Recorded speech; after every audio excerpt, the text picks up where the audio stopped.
Hard Hat's all about showing up to play hard, doing what it takes to win. If you want to cement legacy, win another. He's your third center. You don't want to pump him up too much, but it's hard not to. This is maybe the most I've ever agreed with you.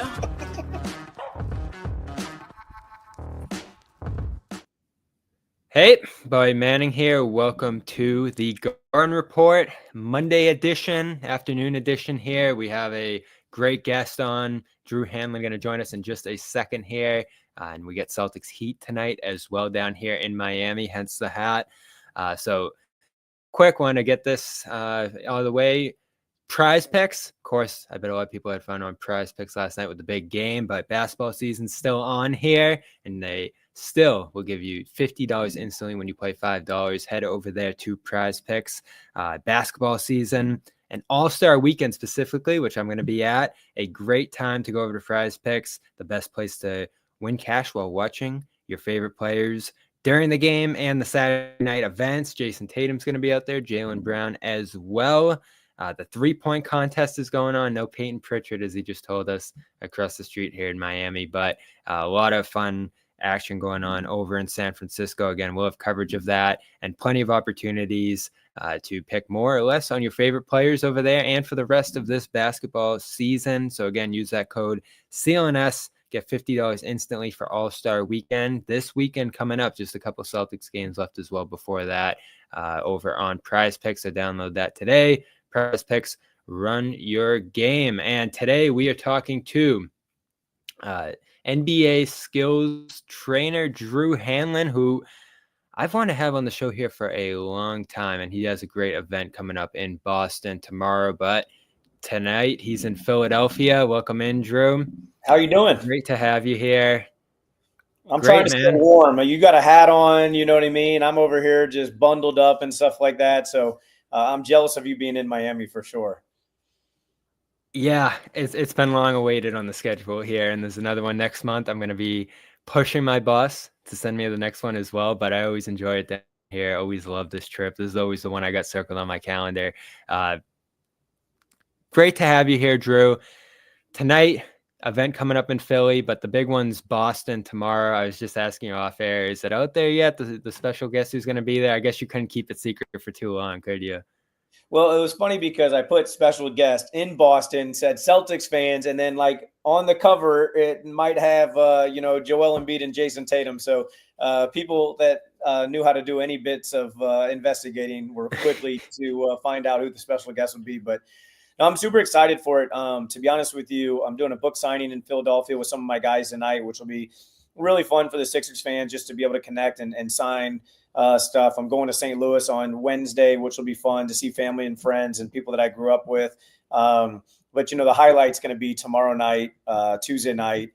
We're going to Studio B at TD Gardens and, just a great event planned. Like we've been spending the last 2 weeks digging through old content, high school content, pre-draft content, the ultimate holy grail. We've never shared the Kobe Bryant content, the workout, everyone's like, there was a workout with Kobe. We know about it, but we don't really know what it looks like. And so, I'm really excited to not only share some never before seen content, but also to have some untold stories and conversations that have been off the record for years that Celtics fans will love. But I think people will just get to see the true behind the scenes, the stuff that they always wonder about, they'll actually get to hear about. And, I told you off camera, I said, I really do think that everyone that attends will be like in heaven, and everyone that doesn't, when they start hearing all the stuff that was trickled around during that event, they'll be like, oh, I should have went. I just didn't know what it was all about. So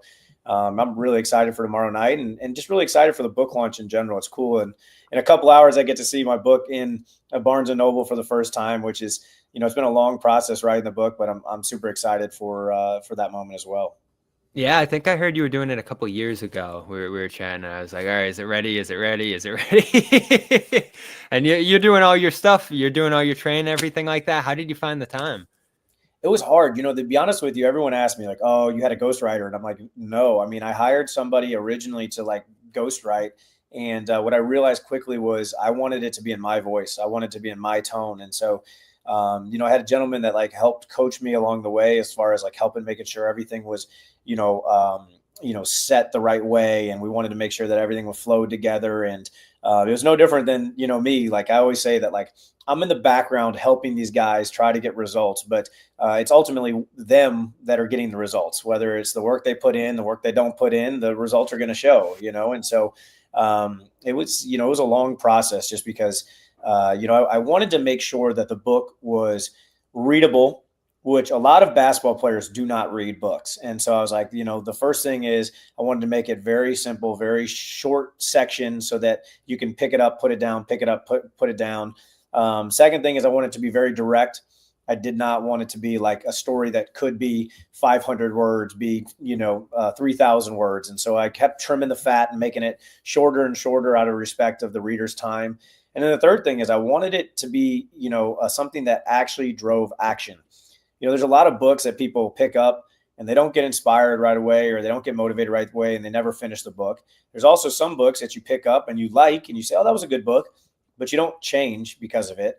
And so throughout the book, I actually have prompts that you're doing and filling out as you go on in the book so that, not only are you getting to hear some of these untold NBA stories, but also you're getting to hear stories about entrepreneurs and moms and dads and other people that have completely altered their health, their finances, their businesses, whatever it is that they want to change. And, it gives you that same system so that you actually identify the changes you want to make and then build out the blueprint to actually make those things a reality. So I'm really excited for not only these book launch events, but really 6 to 9 months from now when I start hearing, how people use this exact system that I've helped, a ton of NBA All-Stars use to improve their games, but also use these things to improve their businesses, their relationships with their kids or spouses, and their weight, et cetera. That's what I'm really looking forward to. Yeah, and the event's tomorrow about 7:00, like you said, Studio B there, TD Garden. I think you said about 40 spots left. I just threw the link in the chat there for anyone who wants to sign up. Go. They'll get a free book as well, right? Attending here. Yeah, basically it's like the cost of a book, and you get to, get this awesome event as well. I just wanted to do it to connect. Boston fans have been so welcoming from the jump. They knew that I worked with Jayson ever since he was in high school, and there are obviously some trolls that tell me each and every game exactly what we need to be doing better with Jayson. But for the most part, the Celtics fans have always been super supportive of the work that I do with Jay, and I'm excited to connect with him. Yeah, and we'll get to Jayson, his season so far. I think that's what people want to hear about a little bit. But I want to get in your journey. I haven't interviewed you before. So this system you're talking about, this, training method you do with your players and, just your whole career at this point, coming out of college, 2012, did you expect this was going to be your career? Like, what were you thinking when you got out of school? What were some of your aspirations, and how did this method start to develop once you figured out, all right, this is what I want to do? To be honest with you, I did at that point, because I started training Brad Beal when he was a freshman in high school. I was a senior in high school. Part of the story a lot of people don't realize is we were actually training together. So it wasn't like me coach, him player. It was like us both as players training together. And Brad averaged 8 points a game as a freshman in high school. And after that first summer of us working out together, his second game of his sophomore year, he scored, I think, 51 or 52 points. And everyone was like, what did you do that summer? And he was like, I trained with Drew. And that's when I started realizing, like, wow, if I can teach players how to work, with purpose, work on the right things, we can really get results. And so that led me to working with, a couple other really good players around the St. Louis area, one of them being Jayson Tatum, one of them being David Lee. And I started working with David I think it was a sophomore in college. And so I remember I had a dinner with Steph Curry right after he had signed his $44 million deal. It was like 4-year, $44 million deal. That was back when he had the ankle injuries. And so like he just wanted the security. And he took us all out to Cheesecake Factory to celebrate. And we're sitting there, and David Lee was like, he's like, hey, Steph, are you going to go to your brother's opening night game against Drew? And he's like, I didn't know you coached college ball, because he thought that I was, a coach.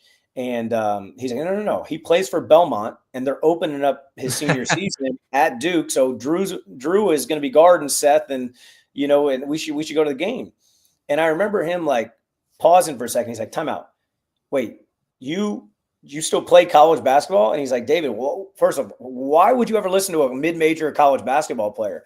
And David said something that was so powerful at the time. He was like, listen, Phil Jackson can't beat Kobe Bryant or Michael Jordan or Shaquille O'Neal in one-on-one. He's not better than any of those guys, but he can make them better versions of himself. And he's like, I'm better than Drew. Obviously, I'm an NBA All-Star, but Drew makes me a better version of myself. And that gave me a big vote of confidence in you don't have to be an NBA player to help make NBA players better. And, I've poured the last 2 decades of my life into studying film, studying analytics, studying psychology so that you can not only improve their skills, but also improve their confidence, help them get over the insecurities and the doubts that, everybody has, both players and people. It's been a fun journey, but I never really had a plan. It was never like, oh, you're going to train all these NBA All-Stars. It was more so just like everybody that steps on a court with you, try to get them as good as you can.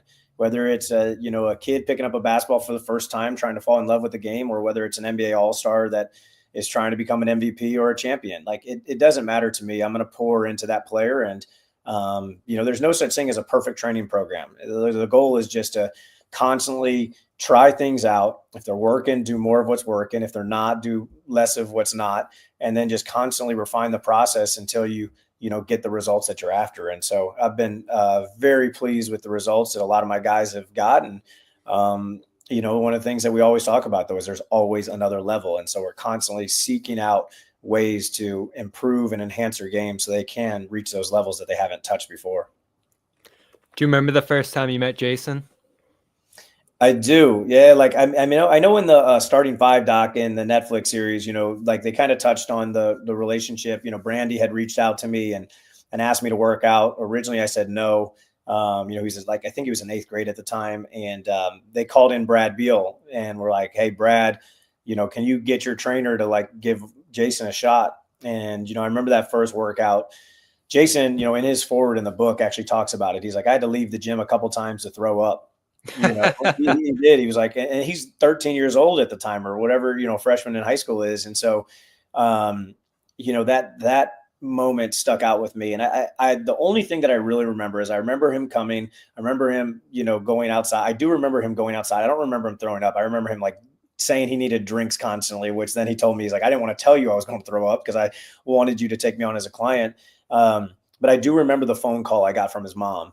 And his aunt had brought him to the gym, and his mom had called me a couple, 15 minutes later and was like, you'll love this. And the quote that kind of went viral from the documentary was like, she really did. She's like, Jayson said, like, Mama, y'all are going to have to carry me off the court before I gave up. And that stands out. You know what I mean? Like when you're a kid, a freshman in high school, and you're just working to that pace, it just shows you that he had something different that, most kids his age just don't have. What were you guys doing there? You were throwing up a couple of times. To me, I don't think people realize that, like, I don't just take on everybody as a client. Like, I am very selective. You wanted to see what he was made of. That's all I wanted. And to be honest with you, if you don't love basketball, you can't push through times that are where you're up against the wall. Once you hit the wall, you get stuck on the wall. And so I want to see guys that figure out ways to mentally and emotionally get beyond that wall, whether it's, figuring out ways to keep going, and whether it's figuring out ways to tap into that like extra gear, whether it's figuring out ways to shut your mind up, no matter how much it's telling you to like give up and give in. That's the first thing I always do is I always test players mentally. And, that's actually the funniest thing that I always get a kick out of trolls is like, trolls on Twitter and Instagram, they think like I'm like a rebounder and a yes man, because I do. I constantly promote my guys. I'm constantly, if somebody's hating on them, I'm backing them up with facts and stats to help my client's case. But I'm like, I'm probably the most hated guy in their life most of the time. Like my slogan is hate me now, thank me later. And most of the time they hate that I'm, constantly telling them do more, do more, do more. And that's what makes it fun. You know what I mean? Like I remember there was a game where Joel Embiid had 59 and he FaceTimed me right after the game, in the locker room, and was like, just waiting for me to be like, good job. And I was like, couldn't even get 60. And then when he got the 70 against Wemby, he called me and it was just like middle finger up, like F you, like, you know what I mean? And I was like, anniversary of Kobe's 80, you couldn't get an ADP. Like, and he's just like, shut up. Like, I'm not even taking criticism after that 70-point game. But that's what it is, and it's fun because like Jayson wins a championship, and what do? You celebrate that night because he's poured in, so much hard work and so many sacrifices along the way. But then it's like, if you did it once, now you can do it again. Like, how many would it take to put you in those all-time conversations? Like, that's just the mentality, is always another level. And so, I think that's the key, is just constantly seeking out ways. And it's not going to be perfect. Development never is. Improvement never is. It's not a straight line, but we're constantly trying to get better and better, and that's the goal. One of the things you said you describe in the book here is encouraging a high school Tatum to become more of an asshole. I still would not describe Tatum as an asshole, but has he become more of an asshole as the years have gone on? Of course, like we're no dummies. Like I love when people are like hitting me up and like, oh, just tell Jayson to be more aggressive. I'm like, do you not think we know the numbers? Like, we know the numbers when his usage is, over 30, like they've won like, what is it, 51-3 over the last 54 or something like that. Like, trust me, we would love if the offense ran through 0 every single night. But the goal is to win a championship. And so for him, he doesn't want to step on teammates' toes. He wants to listen to the coach. He wants to contribute to winning. And, as much criticism as Jayson got during the finals last year, for really just one thing, the only thing that he was really struggling with was highly contested off the dribble threes. He shot those at like 11%. Even the other threes outside of the highly contested off the dribble threes, I think he was at like 38%. So it was really just those threes that were off. And he led his team in points and rebounds and assists on his way to a dominating playoff run by the Celtics. And we still had so many, people criticizing him. And again, I agree with some of the criticism. Like, there's times where, a smaller defender will switch onto him. And I'm like, Jay, don't settle for the step back, get downhill. Like, that's, what I mean? He can't stop you. You've worked so hard to improve your strength and physicality. Like, just get downhill. And then there's other times where people don't understand that there's, games within the games that they're playing. You know what I mean? Like, I remember back in the day, people used to always just tell like, Joel, like, why don't you just stand right underneath the basket, catch it and dunk it every time? Did you guys not realize in 2002, they actually changed the rules where now you can zone defense and you can double and you can gap. Like, it wasn't like that when Shaq was playing. When Shaq was dominating, the rules were you had to be above the free throw line if your guy was above the free throw line. If you came in doubled, you had a full double. You couldn't stunt and be in the gap. And so they don't understand how that stuff changes. Same thing we get criticized all the time for, the Celtics encouraging him to eliminate a lot of the mid-range shots. But that has led to his efficiency being at an all-time high, which helps the team, And so as a guy that grew up loving MJ and as Jayson grew up loving Kobe, like, we love the art of the mid-range shot. And we do agree that there is a place for it when you just need a basket. We do agree that you shouldn't settle for highly contested threes. And we agree with all that kind of stuff. But, he's modernized his game to really help his team win. And that's all that matters. You know what I mean? He's every year, it seems like they're in the Eastern Conference Finals. They've been to 2 finals. They won 1. That's the goal, is to hang banners in Boston. And so, the team gives us a lot of feedback. We look at analytics and we look at film, and then we're constantly trying to just refine his game so that we can hopefully, help the Celtics hang another banner at some point. Yeah. What is that dynamic like? Because I'm sure when you started training him, you didn't expect him to be shooting, 10 threes a game or, wherever that is right now. And, being the kind of brunt of a lot of pressure defenses take on him and all the different things that he's kind of transitioned into over the last couple of years here. You mentioned the usage thing too.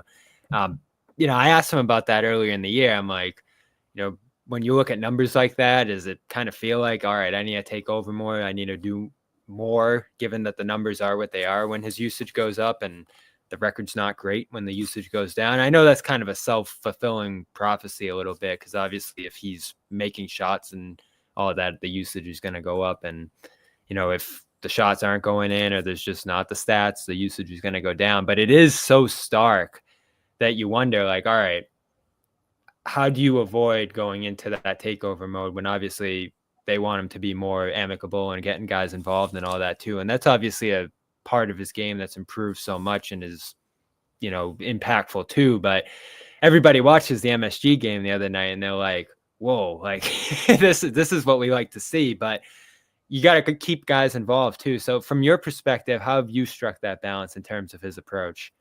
Yeah, I mean, to be honest with you, first thing is, what the team wants him to do is the most important thing. And, I'm not one of those guys that goes against a team. Obviously, we always consult together and stuff like that. But, years ago, if you look at his rookie season, his mid-range, especially long twos, were very high. And that was one of the first things that when we met with the Celtics after the season to kind of prepare for that summer was like, hey, we got to like eliminate those or like minimize those. And so we did a lot of drills to do that. Is there a place for him? Yes, especially in the playoffs, especially when you just need a bucket. But I mean, the game winner he hit against New Orleans, was good. But again, even that one he made, and I was like, hey, let's try to get more on balance shots. I loved I think it was a game before where he went down. Was it maybe Cleveland or something like that, where he drove down and got the right hand layup all the way to the basket. And I'm like, I was like, that to me is like the ultimate holy grail. Like if you can, basically size up your defender, obviously the floor has to be properly spaced, and then use his handles, his hang dribble, and get downhill. And if they do cut that off, then you can slam the brakes and then get to, shot fakes or on balance mid-range shots. We love that. You know what I mean? But I think that it's funny just the amount of criticism that he gets. Like if you go look at the numbers, like that's what I always tell people is like, I'm like, you realize like everything's out there, like he's 26 years old and he's put together a Hall of Fame, first ballot Hall of Fame career already. He's been first team All NBA. Like you get people all the time that are like, he should fire you, Drew, you suck. And I'm like, yes, after leading your team in points, rebounds, and assists on your way to a championship, after being named first team All NBA for 3 seasons in a row on his way to a 4th one, like I don't understand like how fans just constantly criticize. Like they're going to look back one day and they're going to look up and be like, oh my God, like Jayson Tatum was one of the best players of all time. And I understand that people have their opinions. They want them to be perfect. And I do think some of the criticism is fair, for whatever it is, shot profile, his rookie season, we made the big change in his pre-draft and he shot 43.4 or something like that. I don't have the numbers in front of me from 3, but a lot of those were catch and shoot, spot ups. A lot of them were in the corners. Now, if you look at his shot profile, it's changed a lot. I was just looking at it yesterday. There are only 12 players in the NBA that are shooting over 34% off the dribble threes and making at least 1.5 a game. Only 12 in the entire NBA. So I know that everybody wants, and Jason's one of those 12. And so I understand, like we don't want him settling for threes that are bad shots. We don't want him settling for threes when he can get downhill. We talk about that all the time. We look at that on film all the time. But the case is, that's league wide. It's just a hard shot to make. But he doesn't get as many catch and shoots as other guys because he's the primary playmaker on that team. And so I don't think people put the context into play. When you're a first option and you're getting doubled and your primary responsibility is to generate mismatches for your teammates. He comes off a ball screen. He doesn't get those pocket jump shots that a lot of players get because he gets doubled. He gets blitzed. He gets off the ball. Now it's, 3-on-2 on the backside. That is good for the Celtics. There's times where he drives downhill and the floor is tilted, which means basically they're rotating the extra defender on the strong side so that it takes away Jason's scoring ability. And he's been able to improve his passing so that now everybody else is playing off of catch and shoots and attacking closeouts. That helps the Celtics. And so the goal is to help the Celtics. And so, trust me, if he went and played for the Washington Wizards, he would lead the league in scoring, no doubt. But that's not what he wants. He wants to hang banners. And so I wish fans understood that, like, sometimes you have to put those personal agendas aside for the betterment of the team. And I think that's what Jayson doesn't get enough credit for. Is I still think Jason's underrated. You know what I mean? As highly rated as he is, I think he's underrated because people don't appreciate that he plays defense. He creates for his teammates. He gets a bucket when you need to. He's so dynamic in all the aspects of the game. He's 6'10" with a package of a guard. Like, you know what I mean? He's really special, and he's not even close to his prime yet. You know what I mean? That's the thing that to me is the most fun part about it. Yeah, the scrutiny around him's weird. I guess there's a lot to it. Playing in Boston, being so visible so soon. I don't get the perception of him, though, the negative side of it a lot of times, because I don't even really know what to say, about that whole thing. I guess we can go to the summer though, because there was a lot of attention on him in the summer over the Olympics thing. He comes back, you guys get together, get in the lab a little bit with the shot there, because obviously, through the Olympic run, limited number of shots, but wasn't able to get many jump shots to go. In fact, I don't think he hit one through the stretch there. And then the playoff run, obviously, 3-point shooting down a little bit. You mentioned the splits between the open and the more difficult ones there as well. But it was a limited window of time that you guys had going into the season. What made you think, all right, we got to tinker with some stuff here? Because I remember going to camp too, trying to play shot doctor and, see what it was looking like and see what was different. It didn't look that different to me. So what did you guys go back and do after the Olympics there? Yeah. So one of the things also that the fans don't realize is it's not like we're sitting there and we're like retooling a shot, meaning like, all right, let's start from scratch.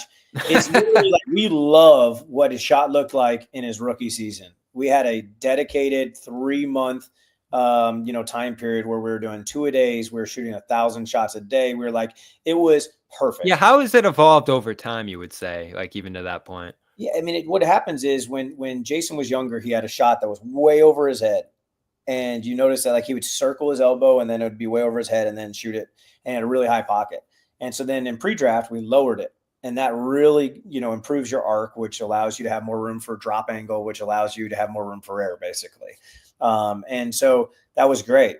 He had perfect balance on every shot. And those are the three things we really notice is ball line. We want everything to be in a straight line, no circlage.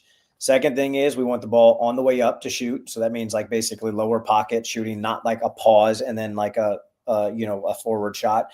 And then the last thing is just balance base, keeping his feet wide, keeping his shoulders straight, feet wide, just basically like not a lot of like pullbacks and not a lot of twist and turning and all that kind of stuff. And so, I think literally every player in the NBA, they go through ups and downs. I just think that Jayson's are more heavily criticized. But I really do think that if you look at his percentage, it's more based on his shot diet and profile. And we just got to keep improving that shot diet and profile. And then the mechanics have every once in a while, just like every player, they'll go through little slumps where you'll say, you're pausing at the top or your shoulders are leaning back or, whatever those little mechanics are. But it's not like we're sitting there trying to change something that's already worked. You know what I mean? It's more so just making sure that he sticks with what we know works, which is those three things: good base, good balance, good shot line, and then on the way up, ball path. So what stands out most to you about his season so far this year, coming off the championship, the adjustments you made there, and just his overall productivity? And, I know you mentioned like the New Orleans shot, didn't love it even though it went in. Like, when you're looking at like good shot, bad shot for him, are you looking more at like the mechanics of it or the quality of it? Because obviously he's going to shoot a lot of difficult shots that you might look at and go, no, and then it goes in, because that's just who he is. And that's obviously a big part of what's great about them as a team. But like, how do you go about evaluating his play night in and night out this season? Yeah, I mean, he's averaging 27, 9, and 6. And obviously the Celtics are in a really good spot. They dropped some games that they probably shouldn't have. They went through that kind of month-long, I don't know what it was. You know what I mean? It was a weird month. You know what I mean? They'd have some games that come out and dominate and some games that come out and just no show. But, the ultimate goal is to win a championship. And so you just need to be at your best when it matters, which is in the postseason. And so, like Jayson's season, he's doing well. He's having a great year. There's a reason he was an all-star starter. There's a reason he'll be all NBA. And, the thing that matters is them figuring out solutions for their problems, them getting in rhythm. And if you look, the Celtics players, a big reason why they were losing is they were just missing shots that they normally make. One of the things NBA shot teams do, which I don't know if most fans know this, but they judge games on shot luck, which means if we took those exact same shots and if the other team took their exact same shots, on average, who would win the game? And a lot of those games they lost, they would have won, if you factor in for shot luck. Now, it doesn't matter because they didn't win and they didn't make them, which means, whatever. But I do think that's also important to realize is like some of it was just they weren't making shots they normally make.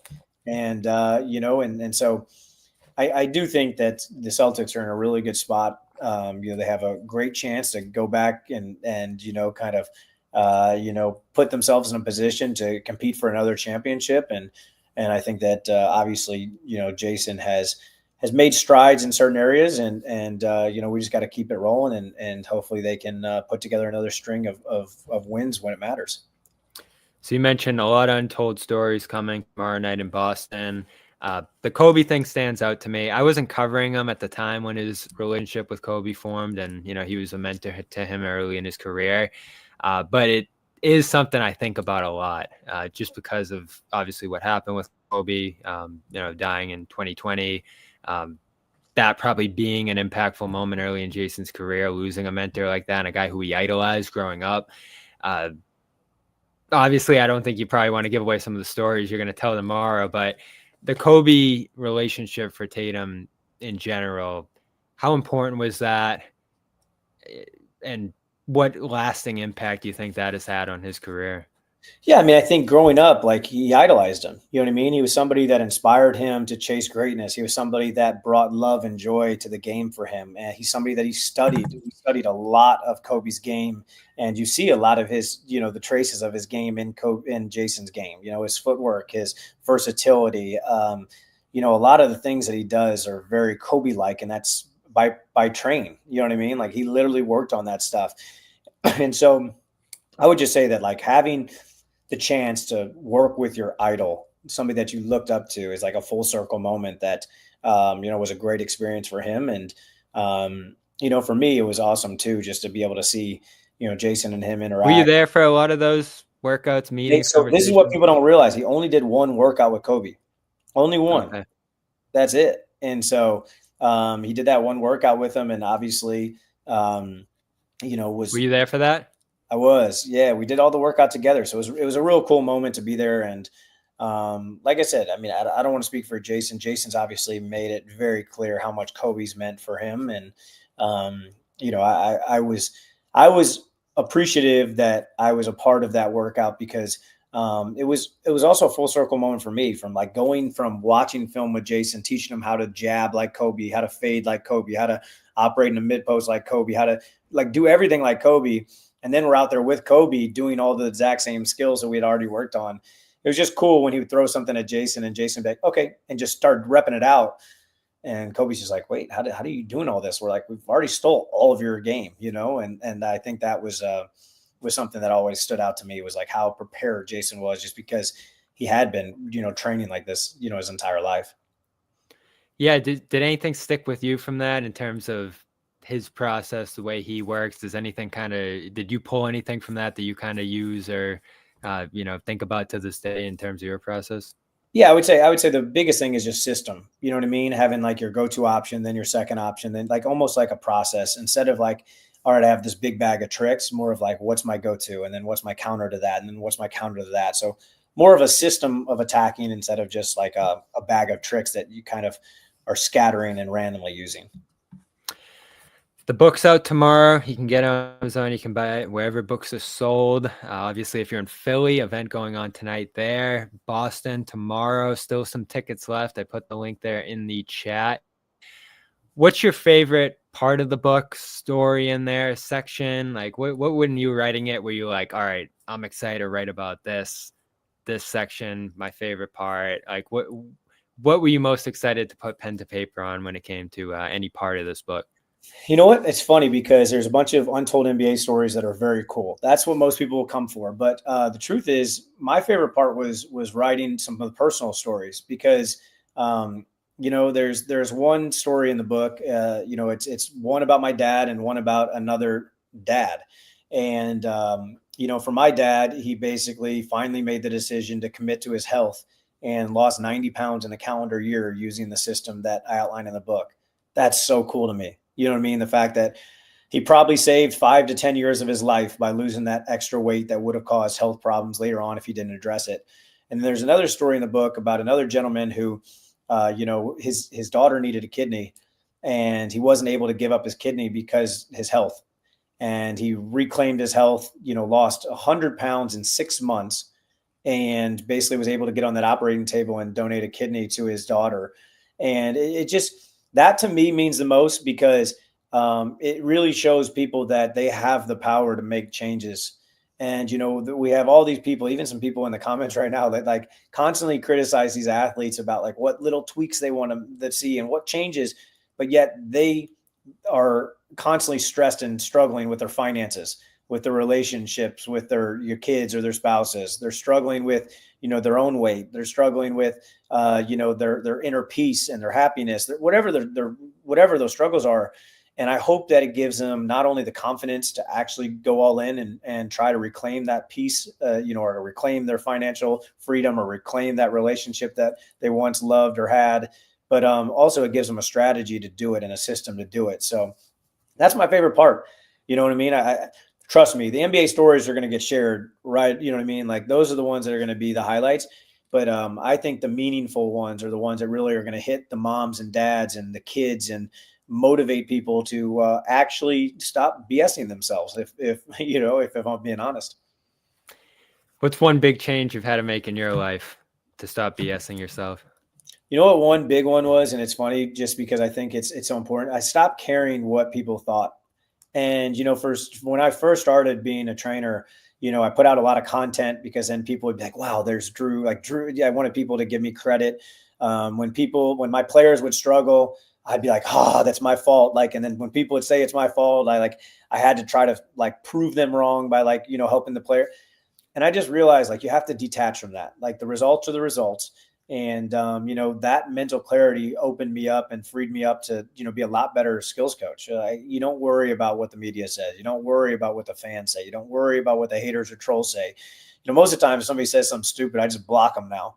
And they're like, oh, Drew's so insecure. I'm like, I just don't care anymore. So I just block you. And then a lot of times those same people beg me to unblock them on a different social media platform. And like, you have to mature and realize that like, it doesn't matter what people say. What matters is the results you get and let them judge the results. And so for these players, you know what I mean? Like a lot of them are going to have a normal NBA season. Let's say you play 70 games, 72 games. You're going to have 10 great games. You're going to have 10 really bad games. And then you're going to have 50 where you're just average games. That's the average NBA season. And so if you realize that 50 of the 70 games that you play are going to be just average, you were nothing special and you weren't terrible, then most of the time you're going to have criticism. The games that you're really bad, you're going to definitely have criticism. And then those 10 special games, people are just going to most of the time just be like, see, that's what he could be if he, like even then you don't get credit. It's like, that's what he could be and should be every night. So I think that was the biggest thing that I had to stop BSing is like, stop caring, stop worrying about, just who cares? Like, just let them judge the results. And so I'm a big believer in looking at the evidence, and so when it came to me, instead of having people say, oh, he's the best trainer in the world, I'd just say, the evidence says 8 of my 12 guys have been NBA All-Stars. The evidence says, my clients have made over $5 billion in contracts.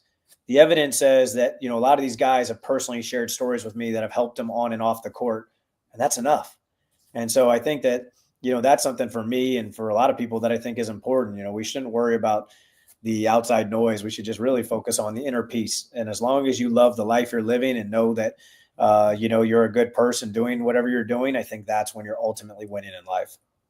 That makes me think about one more thing, and I'll let you go here on this with Jayson and, the criticisms or whatever else, people might have for him. The one thing I always have loved about him, and I don't think people talk about enough with him, is the games played. The fact that he's out there every game, the fact that he's talked about, I don't want to rest because I want to be out there at this city, that city for the fans. That to me that's big time, especially when you look around the league. A lot of guys miss games. A lot of guys miss time. He's super durable. He's super healthy. What goes into that? Like, what has allowed him to play so many games, be so effective, be so available? I mean, the other night he scores plays 15 straight minutes in that second half. You don't see that much. And that's something you almost just expect from him because he's done it throughout his whole career so far. Is that something unique that he's done or you've seen in terms of his approach that's allowed him to do that? I just think he's been a professional ever since he was young. You know what I mean? Yeah. The way that he maintains his body, the way that he's improved his strength training. Him and Nick Sang obviously spend a lot of time in the weight room, and him doing treatment every single day, him getting in the cold plunge, him stretching, him eating well, sleeping well.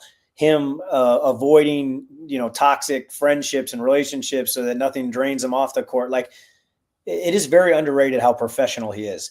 And I think that's honestly why he gets so much hate, is because there's not much to hate about him. You know what I mean? It's like he shows up, he puts in the work, he gets, good results, and then he goes home. Like, and so that's the thing I've always appreciated about Jay, is like, it doesn't matter what, what is said. It doesn't matter what is thought.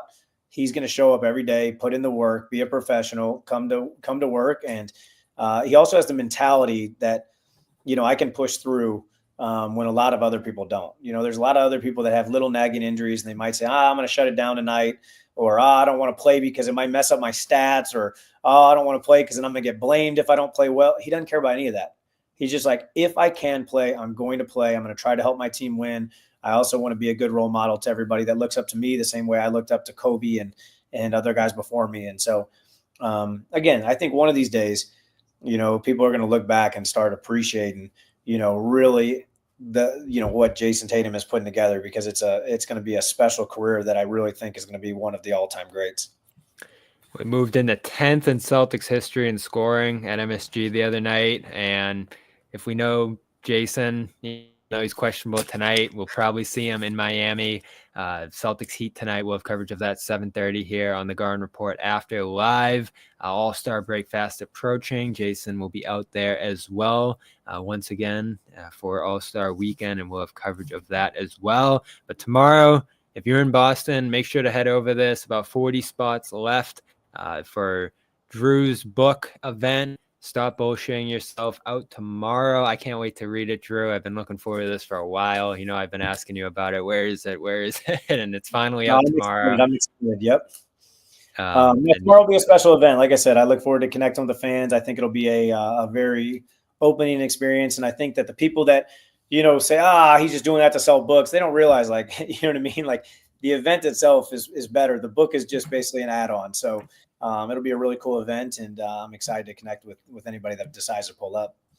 Are you hosting it? Are you going to be interviewing Jay? Like, what's the setup going to be like? It's just us. Yeah, just us on stage. So it'll be fun. It's not going to be anything that is. It's going to be just a good conversation with a bunch of untold stories, a bunch of unseen footage, and I think it'll be a cool memory and a good way for people to see, kind of the behind the scenes work that he puts in to be really special. All right. He's Drew Hanlen. Make sure you go get that book and go check out the event tomorrow. I'll have links to both of those in the description / comments. I appreciate you taking some time here, Drew. I wanted to interview you for a while, so this was great. And we'll let you know what we think of the book out tomorrow. Awesome. Appreciate you.